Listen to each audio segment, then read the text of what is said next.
सर बता ना के कुल पूरा कचरा हो गला है। ये एक थे आई तो खाली घरवे में रही नहीं। पड़ गईल बाटे ठंडी अब का होई ये बहिनी लागत रहे यही तू बीमारी सबके आई ये भैया बीमारी में आग लगा दिए भैया कैसे के मानी बतिया बसाई ओ खेला हमरो आजादी ये भैया आय अरे सारे एकदम हमार कैसी ये काट देला है के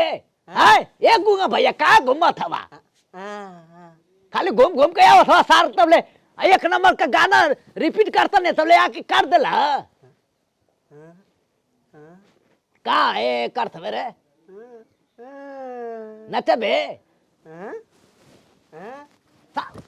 ना डाले खातिर ना तरसा और ये करत हवा चल झाड़ के रख सारे नहीं तो ये करत हवा हम जाते लेना डाल के भैंसवर को देखी जाके काय बोला भैंसिया भैंसे एक होगा भैया भैंसिया भैंसिया खाई नहीं खाई नहीं सार आओ तो ले तो बासारी खाली घर में घुसरल लाथिया रख दा ले जाके रख दा भैंस के लेना डाले क्या साल लोगन था कुद्दा था लोगन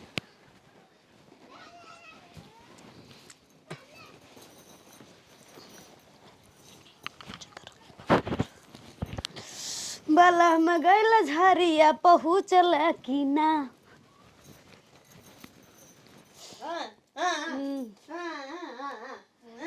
नौसा गुंडा गिर गईला झूलनिया तर दबाई के ई काऊ कई के गईला गुंगवा हाथ दुआरिया चिकन लागता चला कोनो काम उम नाई बा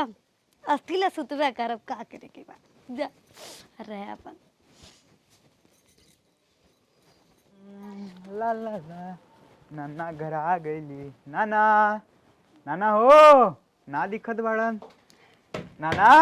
क्या हवे मामी गोड़ लगता नी खुश रहा बबुआ खुश रहा और बढ़िया बा का हाल बा हाल चाल सब बढ़िया अपन बतावा इतना दिन के बाद आवत आटा अपनो बढ़िया बा बस तोहार लोग का आशीर्वाद बा हाँ बैठा बैठा अच्छा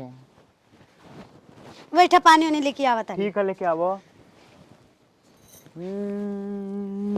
आज का बात ये बाऊ बाऊ ऊपर आ गई ले कब बोते आवत नहीं रहा अरे का बताए मामी तो के देखा का मन कैले सा देखे के मन कैली से हम क्या देखे के मन मामी हूं ना मार हाँ अजब बात करत बाबू तो के ना देखब तो के देखब अच्छा अच्छा तो के देखवा अपने छुटकी बहनिया से बात कर तू अभी ना सुधरल बाटा वैसे कोई से बाटा करावा बतिया अच्छा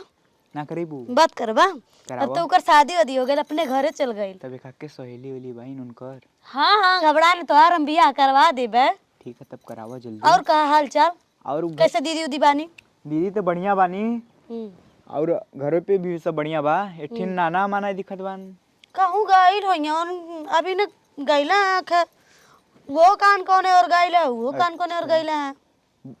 तब बतावा हमें समझ में नहीं आत बा कुछ नाना भी नहीं दिखत बान तू घर पे अकेला बाबू तो का करी बाबू हम ये रहबे करीला सब छोड़ के चल जाता हम अकेला घर में बंद करके सूती रहा ठीक है तब नाना यहाँ तब कह दे और हइले तोरे बदे मिठाई लेके आल भाई नाना खातिर मिठाई लेके आइला नाना खातिर भी और तोहरे बदे भी ठीक बा ठीक तब चली हम ठीक बा तब ना रुकबा तो कौन बतिए बा हाँ का करब वो भी आ गली चली कोई घर पे हाँ भी नहीं चलत भाई मामी जाई बबुआ निके निके चल जाई हाँ हाँ हो तेरे थू आय आई कुल जोरा काने गुंगा सारे के त जोरे के ओकर साउरता है ना हैं का ए मोर बहनी अरे मोर नाना बचिया देखिन बटन खाला खाला नाना ए नाना अरे गोड़ लगत बानी राजिया बछरू और सब बतावा समाचार बढ़िया बा तू ही के तो हम खोजत अली तू देखइबा नहीं कैला अभी घर से आवत बानी मामी से पूछलिए नाना कहाँ बनता तू मामी कॉलिन की गल हुई खेत खलियान कोरी और बतावा घर पे का हाल बा बढ़िया तोहार हमारा ठीक है रे बाबू बहनी ठीक है ना लड़किया हमरे हाँ लड़किया तो बढ़िया बा माता जी हमारे बीच को मतलब माता सही है बहन चला ठीक है। ठीक है नाना तोरा खातिर ना हाँ हऊ गुजिया लिया लली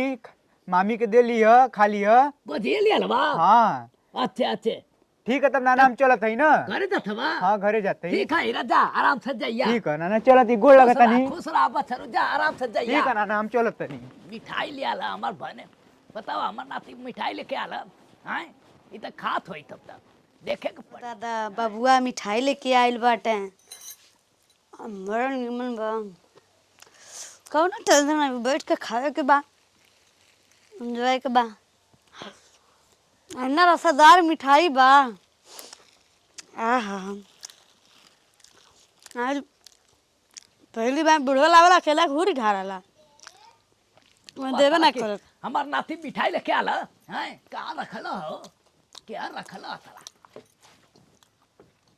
ई त पौले होई त खाए गली हरमिया क्या रखले ए पतोया पतोया पतोया रे ए पतोया का करती रे अरे पप्पा हो पप्पा है हरमिया सुनी हमार नाती लेके आला मिठाई तले हुरत हऊ हरमिया काय होली रे हां हमसे पूछला कैसे खा ले लिया करे आय रे मारो भैया कुलट देबी बिने काय खैली रे हाय हमार नाती लेके आला काय खैली मिठाइया ता नातरे हमर बहन लेके आइल रहले तो तू काय खैली हमारे बता लेके आला हमार लड़की भेजले रहली मिठाई हमर नंद भेजले रानी मिठाई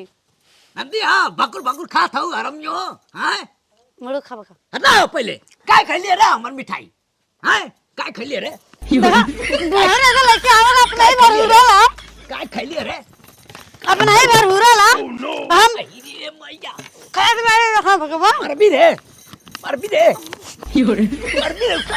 पटक दे बेजू मर दे बुआ भाई ने आई ये मैया आई हम मिठाई कर दूं बोलबा आई ये मारथिया हम के हो मारथिया बुका करा रे थैंक यू तुम मारो बे बुढ़ो ही नहीं थे तू तो बुढ़ो आई ये मैया हमार बहन मिठाई लेके आई हमार मिठाई काय खैली हमार नाती लेके आला मिठाई काय खैली रे हमार बहन लेके आइल मिठाई बुढ़ाऊ लावल अकेला अकेला ठूस लेला आज हम पहले खा लेली तो बहुत तोहर होई गई कैसे तू खैली मिठाई रे हरमिया तोरा पेट में लोड़ो तोहरे पेट में आग लगो सुलग बढ़ जाए हरमियो तोहरे पेट में सुलग बढ़ जाए अरे चिपी के जा वही में सड़ जा मर जाए हरमियो मर जा हैं कैथन हो बाजू कैथन झगड़ा करतवा हमार नाती लेके आला मिठाई खा गल्ला चोरा के चटनिया हैं करे तोरे मुंह में आग लग जाओ मर जाओ ए भगवान उड़ जाओ कर मुंह हवा वो मिठाई खा काय बाजू माथे मरती रे मर भी तू हाय मर भी तू आओ तो बताओ मर भी तू एक पकड़ के क्या ले क्या लाल रे मिठाई बहने आइल रहा छोटका बाबू छोटका दीदी नंदी बेटा बा खबर तू ही भक्को से ले लिया गबर भोगस ले लिए की खा गला मिठाई ले जाके ए भैया ले जाके आले खातरा ले मिठाई हाय अन अकेला लान मिठाई खा ले लो हमरे दाई उठो होत बा तो सब चना रखे थे अकेला कब दोनों चोरी चोरी पावे ले तो हुड़ ले तू बापू दुनु जनी हो सतड़ा मारे के मार सारे मारे के उलट जावे जो हैं कहां रख ली रे मिठाई बचल हां आपको नहीं बचल है हाय हरमियो पेट नहीं का रे कुल घोंस ले तू ही का हां पेटाई निया हमनी के आदमी नहीं है जका खाई गलत हो ले जाके हाय काय खैली रे हरमिया बताओ काय खैली है बुढ़ाऊ ने मिठाई कर दी मोला ने बोला ना देख के उड़ दे मुंह में है तेरे हाय कारा सारे तार मिठाइया खा गला करे मिठाइया करे तू कहां ले रे कहां गला ले हां घर आते का ये करा तू हां घर ना निकल ए गुंगा भैया मिठाइया खा गला तोरे अल्लाह तोर दीदी कैसे खा गला रे सारा एक एक मारतो हां एक एक मारतो हां एक एक मारतो ई कहां रला घर रला सार घुमा थवा है ए सरवा कने के जो चल लेना वाला डाल दिए तो सरवा भाग गल है से बुढ़ो मैंने मिठाई खा पी कर तू तू गुर कर ले हम सार भैंस गोरू के लेना डाल नहीं और कहां गल नहीं भैंस गोरु के लिए अंडा डाल खाली दिन में और रहा था अभी भैंस गोरु के लिए अंडा था घर ना डाल बन एक मार सरवा एक मारा था खाए गल तू सार दिन भर खाली घुमा था घर ना देखा था क्या वजह था क्या ना था मिठाई खा गल हरमिया एक ला शर्म ना था मर जो वही में उखड़ जो मर जो वही में अब बुढ़ो ने तो मिठाई अब तो तू तीन ना खा ले पे अगली हो तोरे मुंह में ढोला पड़ जा तोरे मुंह में ढोला पड़ जा चल चुप रहा उड़ जो जब देखा तब खाली उनका जरूरत रही हूं तो उनका जरूरत है ना हां नहीं तो ये ऐसे खाए पिए का रोग लग रहा है बहुत भलवा वो कहां दिन रोज खाइले पिएले करते रोगा ताड़ा अब सुर खा के सुरखंडी होई जात बाटी खंडी खंडी हो जाती ओए तेरा भाई सा जा मोटा जा गधा हो जा हाय साथ हो जा सार मिठाई लेके आला रखा गल साथ हो जा खा गला तो दूसरा ना गई तू एक दिन तू और बाय करला ना बाय करा रात ले मसालो दिमाग खराब कर के रहा हमारा आज के बाद तू ना कर बोरो जा जिंदगी भर रहा